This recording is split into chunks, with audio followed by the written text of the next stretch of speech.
পর্যায়ে আপনার স্ত্রীকে আমরা বলবো কান বন্ধ রাখতে, কারণ একটা প্রশ্ন করবো আপনাকে, কারণ আপনি এত ফিলিং, তারপরে চিঠি লেখা, এত কিছু বললেন, এই প্রশ্নটা আমি আপনাকে না করে থাকতেই পারছি। দ্যাট ইজ, আপনি প্রথম প্রেমে পড়েছেন কত সনে এবং কোন বয়সে, সেটা একটু জানতে চাই। আরো যদি বলেন কার প্রেমে, সেই কত বছর বয়সে ছিল? কারো সংসার ভাঙার ইচ্ছা আমার নেই, তবে আমি প্রেম করেছি 9-10। একটা মেয়েকে ভালো লাগতো আমাদের এই টাঙ্গাইলের দিকে। তার সাথে প্রেম করেছি, 1 ইয়ারের মতো প্রেম করেছে। তারপরে না প্রেমটা টিকে নেই কেন? ওটা বালক বয়স, টিকে নেই কেন? ম্যাচুরিটি ছিল না। না হঠাৎ করে মেয়েটা বিয়ে দিয়ে দিয়েছে, মানে খুব আর্লি বিয়ে দিয়ে দিয়েছে। তাও আবার একজন থাক, ভালো জায়গায় বিয়ে হয়ে গেছে, বিয়ে দিয়ে দিয়েছে। তারপর ওইটা না আর ভাবি নাই।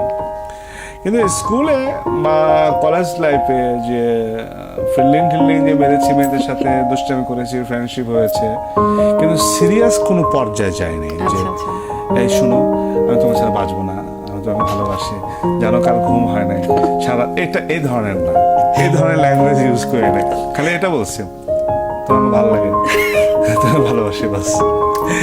এছাড়া বেশি কিছু বলতে পারিনি। ভাষাও কম জানতাম, লেখাও কম জানতাম, তো এর মধ্যে দুটা মিলিয়ে তোমাকে ভালো লাগে, তোমাকে ভালোবাসি, বাস এইটুকু। কমন। আপনি যখন বিয়ে করলেন তখন কি আপনি অলরেডি চিত্রনায়ক মান্না হয়ে গেছেন, না তারপরে? বিয়ে তো পরে করেছি। আচ্ছা আচ্ছা ফিল্মে আমি যাকে বিয়ে করেছি সেটা অ্যাফেয়ার্স।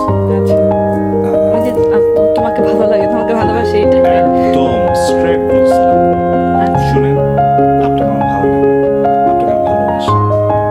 তখন সে আমার দিকে তাকিয়ে সে ফিল করেছে, এখন বলে থার্ড ক্লাস ছেলেটা কি বলে এভাবে। তখন আমি তাকে বলছি যে না, মানে চিত্রনায়ক মান্না আমাকে কি বলছে? চিত্রনায়ক হয়নি আমি। ও আচ্ছা, তখন মনে, হ্যাঁ সরি, মানে ফিল্মে ঢোকা ভাব। আচ্ছা তো তখন আমি বললাম আপনাকে ভালো লাগে, ভালোবাসি।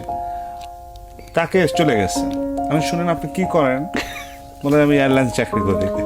আমি বলছি এয়ারলাইন্স চাকরি করেন? আচ্ছা, এয়ারলাইন্স মানে আপনি এয়ার হোস্টেস? বলে যে হ্যাঁ আমি এয়ারলাইন্স চাকরি করি। বলুন কি বলবেন? আচ্ছা আপনি সবসময় বিদেশে যান, আমার জন্য একটা জুতো আনবেন। প্রমিস, বিশ্বাস করেন। আমার ওয়াইফকে যখন বলছি যে একটা বলে যে এটা কি ধরনের কথা বললেন আপনি, তার কারণটা বলি। আমার ওয়াইফও ফিল্মে আসছিলেন। আচ্ছা আচ্ছা, তো সে আর ফিল্ম করেনি, সে আবার তার প্রফেশনে চলে গেছে। তখন আমার ইনকাম একটা ছবিতে 7,500-8,000 টাকা করে পাই। বাসা ভাড়া করে থাকা খুব টাফ, রিস্ক, মানে ওই পয়সাও নাই যে 20,000-10,000 টাকা বাসা ভাড়া করে থাকবো। কিন্তু সেই সংসার চালিয়েছে, সেই তার ত্যাগ, স্বামীর জন্য যা যা করণীয়, বিদেশে চাকরি করে, এয়ারলাইন্স চাকরি করে, কাপড় চোপড়, খাওয়া দাওয়া, জিনিসপত্র, ওয়াইফের সাথে বিদেশে যাওয়া আসা, ঘোরাফেরা, এই আস্তে আস্তে আস্তে আস্তে একটা পর্যায়ে আমি বললাম যে আমি স্টাবলিশড হয়ে গেলাম, ফুল স্টাবলিশড। দেন বাড়ি গাড়ি সব কিছু করলাম ফিল্মের পয়সা দিয়ে। এখন আমরা হ্যাপি।